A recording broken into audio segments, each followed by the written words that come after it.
Olá, bom dia. Eu sou a Keila Nossi e esse é o devocional diário da Primeira Igreja Batista de Belo Horizonte.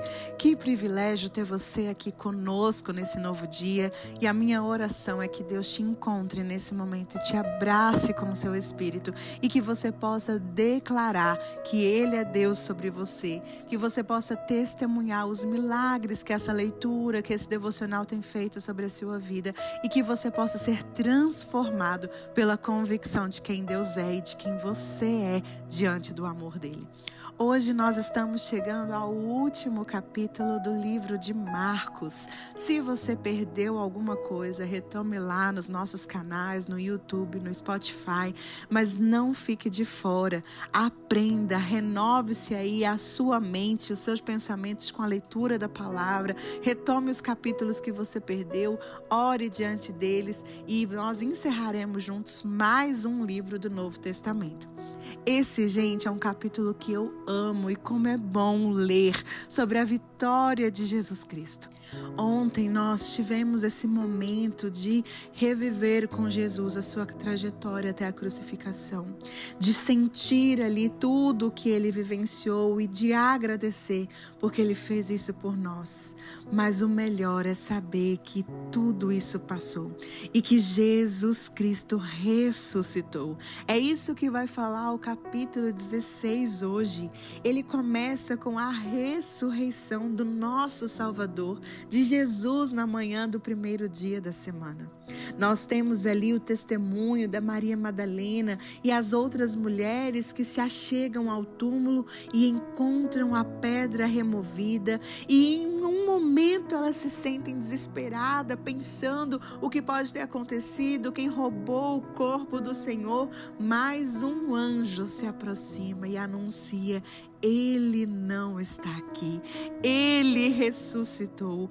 Elas então são instruídas a contar aos discípulos que Jesus estava vivo, que era ressurreto.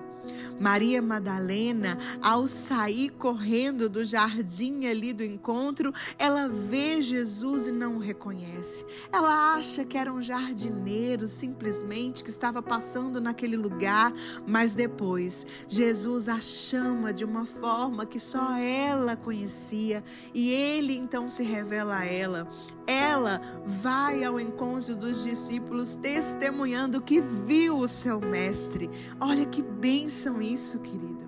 Depois Jesus ele aparece aos 11 discípulos, reprovando ali a sua incredulidade, dando a eles ali a oportunidade de visualizarem o poder de Deus, o poder sobre a morte, e lhes dá então o chamado à grande comissão, ordenando que eles vão.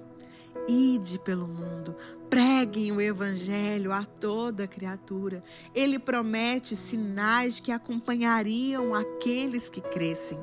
O capítulo então se encerra com a ascensão de Jesus ao céu e a confirmação de que os discípulos foram e pregaram por toda parte, acompanhados pelos sinais que Deus realizava através deles. Essa é a nossa história e é por isso que nós estamos aqui. Esse Jesus veio e ele chamou esses discípulos, e os discípulos então assumiram essa responsabilidade e eles foram falando e pregando até que hoje nós temos o privilégio de sermos parte do seu povo. Então esse último capítulo é para trazer esperança a nós, para nos trazer este chamamento de darmos continuidade. A ressurreição é a essência da nossa fé como cristãos. Ela garante que a morte foi vencida e que nós temos a vida eterna em Cristo, que hoje nós somos justificados. Essa esperança deve ser a nossa maior motivação diária. Já não há mais morte para você. No Salmo 23, o salmista ele traz ali: olha, nós passamos sim pelo vale da sombra da morte. E a sombra é algo, querido, que não pode te tocar, porque Jesus Cristo já lhe garantiu a vida. A morte ela é apenas uma passagem passagem, é um momento somente de transicionar para a sua vida plena com o Pai, de alegria, de celebração, de festa, de regozijo, porque o Senhor trouxe para você a possibilidade de vida. E como é interessante nós termos isso latejando no nosso coração. Porque quando nós temos uma boa notícia, quando nós ganhamos algo, nós saímos empolgados, querendo contar para alguém. E é essa sensação que nós precisamos ter diariamente. Jesus Cristo morreu por mim. E isso deve esperançar o nosso coração, deve mudar a nossa forma de ver a vida, deve mudar a nossa forma de nos relacionarmos com as pessoas, porque nós precisamos fazer com que elas entendam isso, de que elas podem sim ter uma vida plena com o Senhor. Elas podem sim viver o já e o ainda não. No momento em que nós aceitamos Jesus, a gente consegue já viver essa plenitude, essa alegria, essa paz dada pelo Espírito Santo que habita em nós, e nós andamos em santificação, lutando contra o pecado que habita na nossa carnalidade, mas nós andamos com fé, porque nós sabemos que nós já temos a vida eterna. E é isso que as pessoas que estão ao nosso redor precisam. Elas precisam de esperança. Elas precisam de algo maior para motivá-las a viver. E esse algo maior só tem um nome: é Jesus Cristo. E você tem essa resposta. Por isso, o chamado de Jesus para pregar o Evangelho é uma responsabilidade contínua para todos nós. Cada crente deve se ver como um enviado para compartilhar as boas novas de Cristo.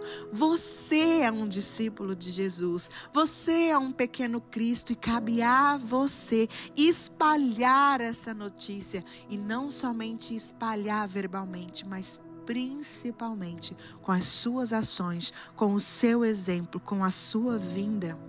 A promessa de que nós seríamos aí acompanhados por sinais nos lembra que Deus age em nosso meio. Viver pela fé é acreditar que Ele está conosco, atuando e confirmando a sua palavra em nossas vidas. Por isso nós testemunhamos aquilo que Deus faz em nós e por nós e através de nós.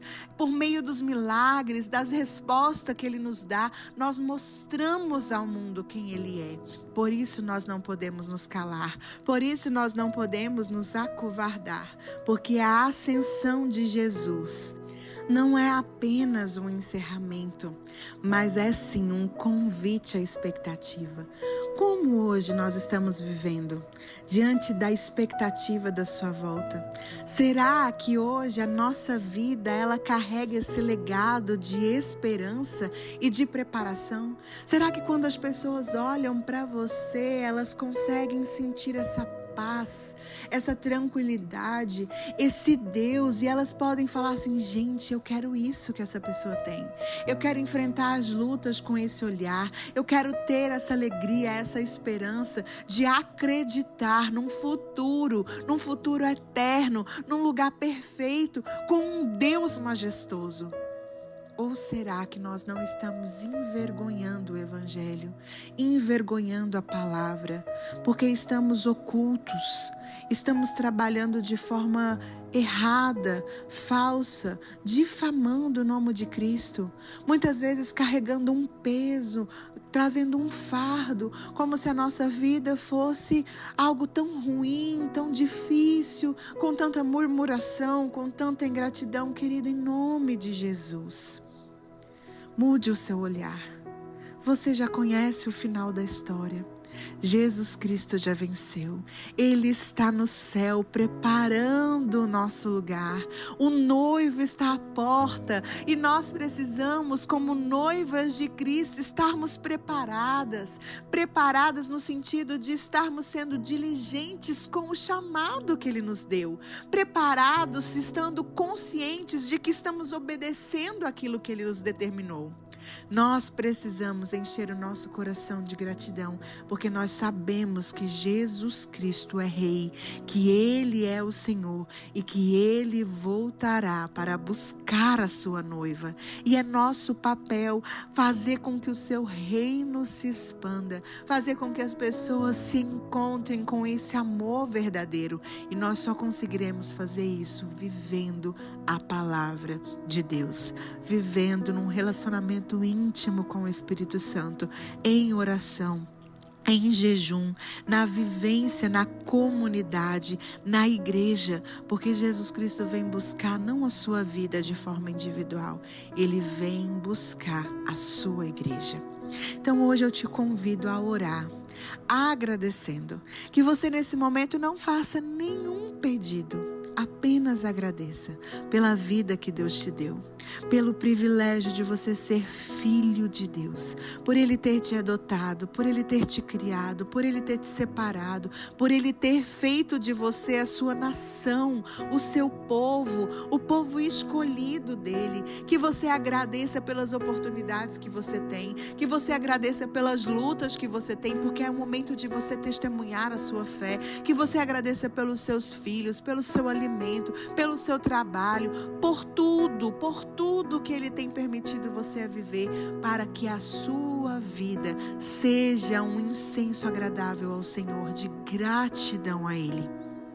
E que a sua vida faça com que todas as pessoas contemplem Jesus. Que você ore agradecendo a Deus e que você ore agradecendo pelo privilégio de poder fazer parte do plano dele de redenção da humanidade. Que você se entregue ao Senhor nesse momento. Essa é a nossa oração. E nós te convidamos a dar continuidade a todas as outras leituras e devocionais, até que a gente termine o ano, finalizando então o Novo Testamento. Nós temos muita coisa para aprender com esse Deus maravilhoso, e que você não perca nenhum momento na presença dele, em estudo da palavra e em oração. Que ele te abençoe. Essa é a minha oração por você nesse dia. Em nome de Jesus, amém.